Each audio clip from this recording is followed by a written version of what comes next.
16-тото европско фудбалско првенство започна во петокот, но за нас секако најважен беше 13 јуни и оној дебютантски историски прв надпревар на македонската фудбалска репрезентација на европските првенства. Одигравме вчера со Австрија, за жал на крајот пораз од 3:1. Според мене можеби 2 разлика беше и премногу да се загуби на овој надпревар. Имавме 1:1 после првиот дел и некаде до пред 80-та минута, односно до 77-та, 78-та минута со голот на Горан Пандев. Добро се држевме на терен, меѓутоа на крајот европското првенство го започнавме со пораз од 3:1. И како што прочитав по социјалните мрежи пред да влезам во студиото, и ракометарите и кошаркарите, кога ги постигнаа најголемите успеси на европските првенства, започнуваа со порази. Така беше и во Ниш на ракометната репрезентација, така беше и во Литванија за кошаркарската репрезентација. Се надеваме дека така ќе биде и за фудбалската репрезентација, дека на преостанатите 2 надпревари во групната фаза ќе одиграме добро, ќе собереме доволно бодови да ја минеме групната фаза, а потоа веќе 90 минути нокаут надпревари ќе одлучуваат кој ќе оди понатаму. Вчерашниот надпревар со репрезентацијата на Австрија ќе го прокоментираме, ќе го проанализираме со членот на првата генерација на фудбалската репрезентација на Македонија. Кога велам првата, не на онаа од крај, туку пред нив имаше и уште една генерација која што играше неофицијални контролни пријателски надпревари под водство на Ѓоко Хаџиевски, односно со Стојмир Цоле Урошевиќ, еден од најдобрите фудбалери на сите времиња кои што го дал Тетова. Ќе бидам слободно така ќе се изразам со или така ќе те најавам. Па, најпрвен сакам да ги поздравим сите гледачи на КИС Менада телевизија и благодарен сум за поканата, затоа што и ти знаеш и секога сум спремен кога се работи за фудбалот да коментирам и да дискутирам. Да. Надпреварот го гледавме. Најпрво генерална оценка како ти го виде надпреварот со Австрија. Па сега читам и ти сам рече по овие пишаните портали, по фејсбуци, многу коментари, реакции, ама во главном се позитивни, што го делам тоа мислење. Сепак сме ние прв пат учесници на едно големо надпреварување, европско и светско, мислим, светско уште не сме. Тие се две што се врвот на секој играч и секоја нација и држава. Така да мислам дека нашите играчи не се посрамотија, туку изиграа машки, оноку колку што можеа, значи се дадоа се од себе. И сега фудбалот и спортот, ја така го сматрам, фудбалот, спорт, витешка игра, кој е на крај подобар и ќе победи. Статистички, австриците беа подобри од нас. Не надтрча, повеќе истрчани километри, повеќе посетна топка, повеќе удари кон нашиот гол. Меѓутоа, за нас победа е самото учество на европското првенство. Дали можевме да излечеме поповолен резултат од овие 3:1 за Австрија? Па можевме, затоа што ни се пружи прилика, изедначивме со еден поклон гол, макар и тој треба да се даде, ако не напаѓаш не можеш ни таков гол да дадеш. Така да во второто полувреме почнавме малку подобро од нив да играме и пред нивниот гол имавме една шанса и едно полушанса кај што тоа беше среќата на наша страна, ќе поведевме, тогаш немаше да го загубиме проверот. Тоа беа шансите на Николов и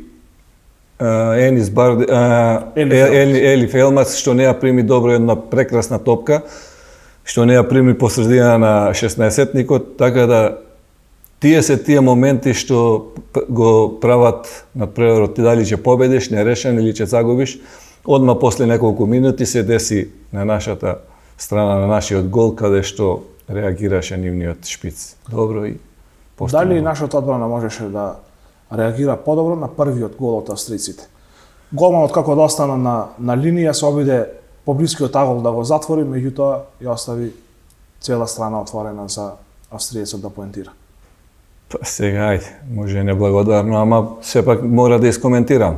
Мислам дека не првиот, мислам дека сите 3 гола беа по вина на нашата одбрана, за првиот гол ти убаво објасни, лета топката на втора статива, прво Алиевски не затвора како што треба, му останува он едноставно беше во мртов агол, не знаеше што, ама ти каже убаво голманот Столе, што вчера беше број 1 во нашата ориентација. Мислам дека тука напред сега во моментот може немаше ориентација кај се наоѓа затоа што он искочи од голот. Он беше еден корак ван првата статива до него што е. Ако нели сите видоа, да беше мислам дека поставен како што треба, да беше многу лесна топка. Он немаше играчот нивни за да удри појако, него само ја насочи топката и го погоди голот. Мислам дека е грешка, како што и вториот, значи се центрира од левата страна, никој не оди на топка. Статично, тој се уфрла на прва, а за третиот да не зборувам, катастрофална грешка од одбраната, од аут ти даваат гол што не смее да се случи. Среќа наша што немаше и четврти гол, исто нели Столе излезе одлично интервенираше. Да. Можеше да биде и покатастрофален тој пораз, а во една рамноправна игра некаде до тој втор погодок за репрезентацијата на. Затоа и тука е малку сега ова дебитанско направување на нашата репрезентација, што мора до крај да се игра. Значи вчера некој кажа по телевизиите дека не е се исто дали 2-1 или 3-1 или 4-1. Или ќе биде добро да го прими тој гол од акција, од игра, него да примиш таков гол и што викаш ти имавме за исто пак уште една катастрофална грешка за 4-1. Така да не е се едно дали 2-1 или 4-1. Околу тактиката 3-5-2 или 5-3-2 во фаза на одбрана, дали може тука нешто Марме, односно Игор Ангеловски селекторот, дали можеше нешто да промени? Епа сега, он и претходно пишуваше дека тргнува со истата постава, со истата тактика, што го направи успехот против Германија. Така да сега германците ги победивме со таа игра и со таа тактика, сега не успеавме. Тоа може да се дискутира, ама е неблагодарно. Мислам дека селекторот сакал најдоброто да го извлече и најкорисното од сите играчи. Може би имаше грешки, ама тоа оставаме на него и на целата екипа да се исправат во следните надпревари. Мислам дека не се грешки по мене на овој надпревар ни зата и таа лева страна кај што до сега може 90% од надпреварите ги добивавме по таа страна кај Алиевски и Елиф Елмас. Мислам дека тие двајца по мене не го одигра она што они играат солидно добро. Ама не го дадоа максимумот што го даваат во другите надпревари. Кај што нивната игра многу зависи за резултатот на македонската репрезентација. Австриците имаат 20 фудбалери што играат во германската Бундеслига, а кажат германците ги победивме, сакавме со истата тактика сега и против австриците, но мислам дека бевме одлично прочитани, одлично анализирани. Веднаш од стартот видовме дека Елиф Елмас го затвора тројца фудбалери и заради тоа видовме неколку атрактивни дриблинзи и на Елмас, и на Барди, и на Алиевски, бидејќи едноставно беа добро затворени и немаа со кого да проигруваат. Па сега, може ја не би се сложил, затоа што точно ти кажа, има 2-3 пати имаше и Алиевски, и Барди, и Елмас дриблинзи добри, но која игра со појаки репрезентации, спремни, што се физички подготовени, што играат агресивно, многу е тешко да си дозволиш на себе да дриблаш еден, двајца, тројца. Значи можеш еден. Мислам дека тука нас ни фалеше таа побрза игра. Да се ослободиме побрзо, затоа што, пак ќе кажам, австриците знаеме, слични се на германскиот стил, значи упорни до крај и тактички безпрекорни. Така да мислам дека пак ќе кажам дека точно ти кажа дека има неколку прекрасни дриблинзи, но од тие, како што помнам и сега, значи од ниеден дриблинг не искочи нешто добро.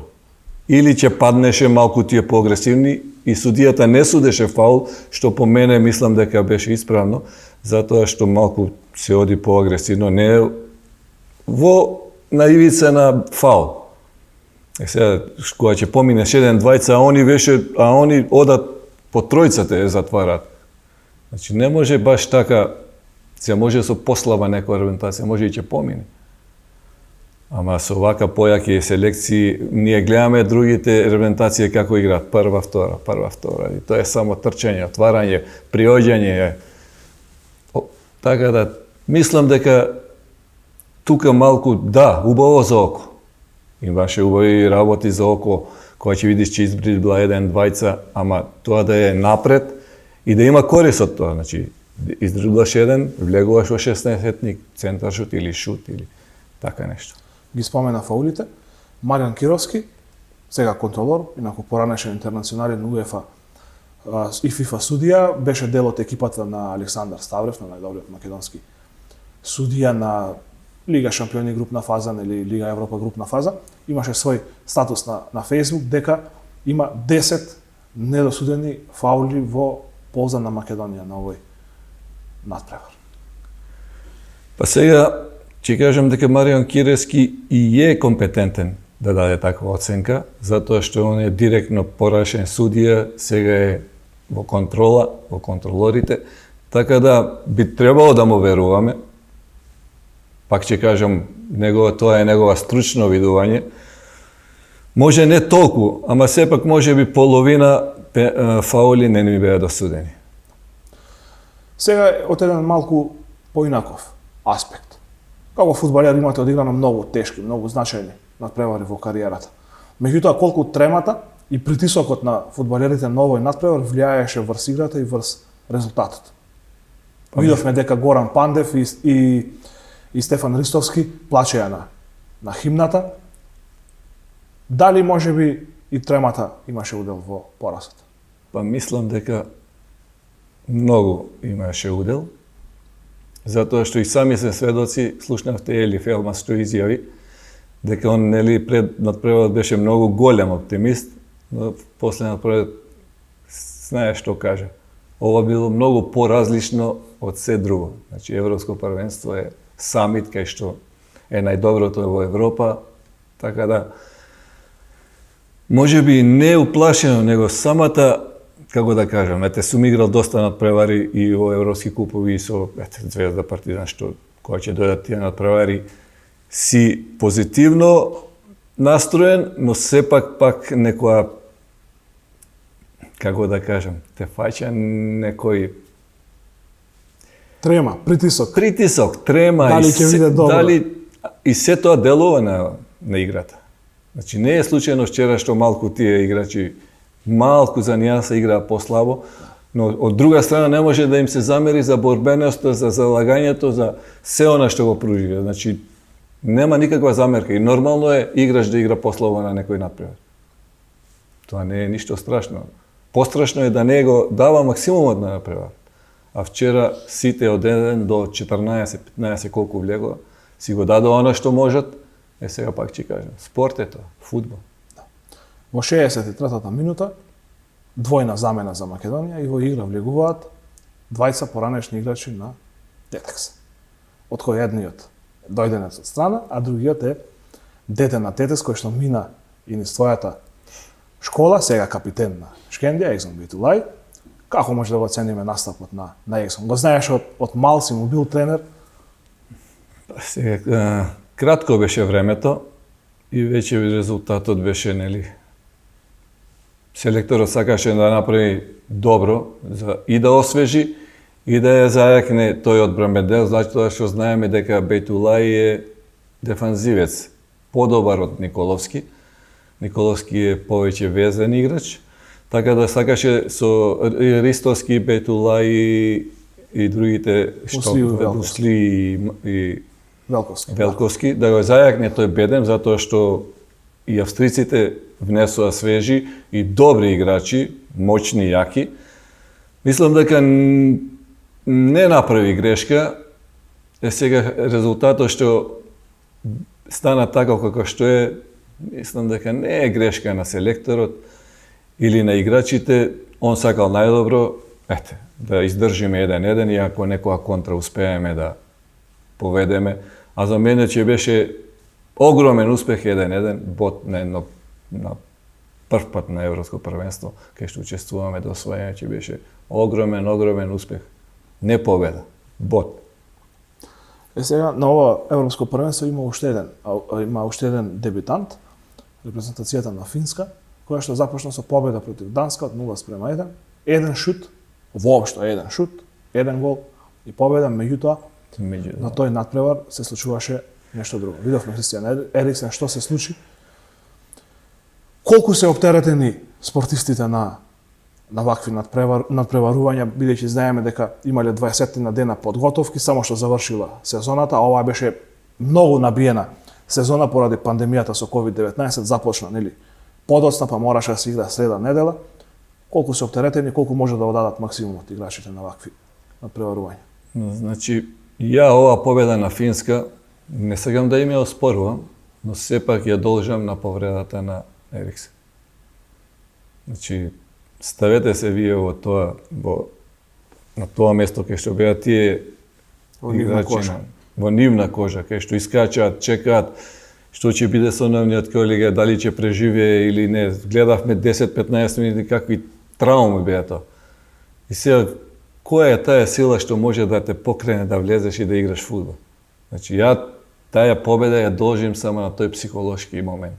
Значи, на данците не им беше до фудбал. На данците им беше само да искочат и да го доиграат по налог на УЕФА и по, нели, сега како што читаме и Ериксен направил контакт да излезете да доиграте, ама сепак, значи, нема сила што може да ја покрене, да те покрене да дадеш во моментот, а финците нормално си игра, си дадоа гол. Ете, пример ќе ти дадам. Има пенал, данците. Да. Значи, колку е тој тежок психолошки, не успеа ни тој пенал да го искористи. Се ли го шутна како без душа? Па, затоа ти кажам, значи, ете, ќе речеме пеналот да го даде, немаше Финска да победи. Но сепак, таа победа на Финска ја должам само на тој психолошки момент и таа повреда.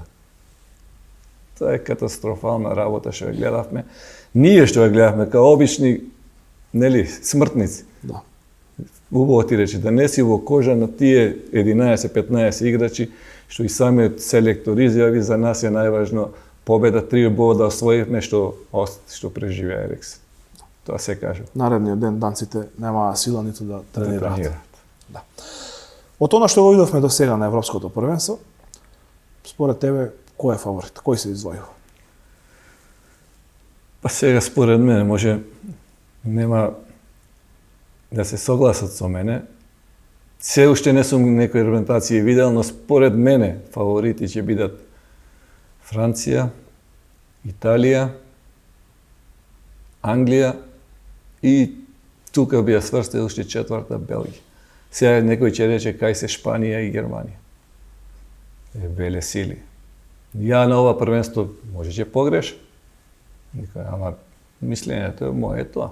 Не ги гледам како фаворити, затоа што имаат они смена на генерација, има проблеми во репрезентацијата, не е таа екипа Шпанија што ја гледавме со Чави и Иниеста, со ред други кај што само искачаат и те прашуваат и се ние као гледачи се прашуваме само колку ќе победат. Или германците кај што знаете што се и они имаат смена на генерација. Пак ќе кажам, може ќе погрешам. Јас овие две екипи не ги гледам во фаворити. Кажав, значи за мене Франција, Англија, Белгија и Италија. Италијанците ме одушевија со Турција, да кажам право. Може турците изиграа катастрофално, ама италијанци, ама не е случајно, значи има 9 победи поред, 28-0 гол разлика, значи тоа е сепак квалитет. Што порано италијанците знаеме како еден гол даваш и а сега видовме они даваат гол и они не се повлеку. Значи одеа на уште еден, што мислам дека Манчини внесе некој нов дух и некоја нова тактика во Италија, кај што италијанците сега убаво да ги гледаш кои играат фудбал. А за Франција уште не играла, ама французите знаеме со каков ростер на. Значи, кај нив може 3 репрезентации да се состават и сите да учествуваат на европско и да бидат од 1 до 6 место. Да. некаде сме на половина од првото коло на групната фаза, се уште да ги немаме видено сите репрезентации, се навратиме повторно на нашата репрезентација сега. Ни остануваат уште два надпревари во групната фаза, во четврток дуел против Украина. Дали можеме да се вратиме во игра, барем во игра за поминување на група? Во фудбалот и во спортот се е можно. Ако гледаме квалитативно и сега моментално, мислам дека вчера гледавме после надпреварот, нели играа Украина и Холандија. Украина изигра еден доста добар надпревар. Во прво полувреме, во второ им се деси тие 15-20 минути не знаеа кај се наоѓаат. Холандија ги притисне и многу лесно дојде до водство. Но ти од тоа водство 2-0 да најдеш сили и да се вратиш на 2-2. Значи, ќе биде многу тешко. Не дека е невозможно. Имаме ние случаеви, јака во фудбалер, нели игра со Звезда, Партизан или европски купови, кај што не ти даваат ни 1%, па сме победували и со 3-0 и со 5-0. Значи, се е можно. Јас само би им посакал на нашите играчи да го дадат тоа што го дадоа со австриците, мислам на залагањето, на борбеноста, на трчањето и малку да го дигнеме квалитетот во тој дел на играта на средниот ред. И да не посакам малку спортската среќа. Најважно. Значи, без спортска среќа нема. Значи, среќата е главниот момент, нормално, нели, како викаат србите, среќа прати храбри. Ти мораш да даеш се од себе за да среќата те награди. Да. Урошевич, ти благодарам за гостувањето, ти благодарам за анализата. Ќе имаме и други прилики да ги коментираме настапите на нашата репрезентација и на Европското првенство. Се надевам и оние квалификации на есен кои што ни следуваат, па и на Светското првенство во Катар следната година, зашто да не. Благодарам за покојната, пак ќе кажам, секогаш сум тука за вакви убави муабети за спортски и за фудбалски. Да. Тоа беше денешниот спортски преглед со мојот гостин Стоимир Цолјо Урошевич. Уште една ќе повториме, Македонија загуби од Австрија 3:1, меѓутоа спортот е таков. Некогаш победуваш, некогаш губиш. Не е интересно и секогаш да победуваме. Едноставно за нас голема победа и самото учество на еден ваков континентален собир на најдобрите европски фудбалски репрезентации. Довидување до некоја следна прилика.